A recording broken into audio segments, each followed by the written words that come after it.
Hello বন্ধুরা, আমাদের ডালিয়াটা সিদ্ধ হয়ে গেছে কুকারে সবজি দিয়ে। এবার এইটাতে আছে আদা, তেজপাতা, জিরে ফোড়ন, আদা, জিরে, ধনে আর টমেটো দিয়ে ভালো করে কষা হচ্ছে বন্ধুরা।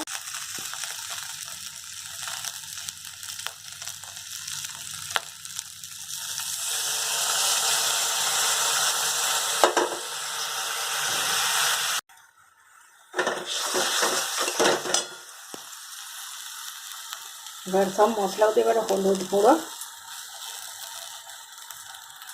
লঙ্কা গুঁড়ো দিয়ে ভালো করে কষিয়ে নেওয়া হবে।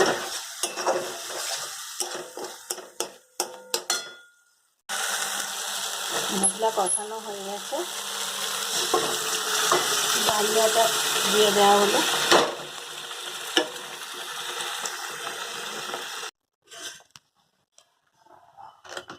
আমাদের হয়ে এসছে বন্ধুরা ডালিয়া। স্বাদ অনুসারে একটু নুনটা কম হয়েছে দিলাম, সেদ্ধর সময় দিয়েছিলাম। আর একটু মিষ্টি দেবো, এই যে সুগার ফ্রি দিলাম।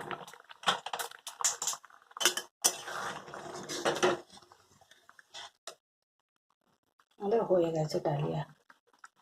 যদি আমার রান্না ভালো লাগে তাহলে প্লিজ সাবস্ক্রাইব, কমেন্ট, শেয়ার করবেন বন্ধুরা।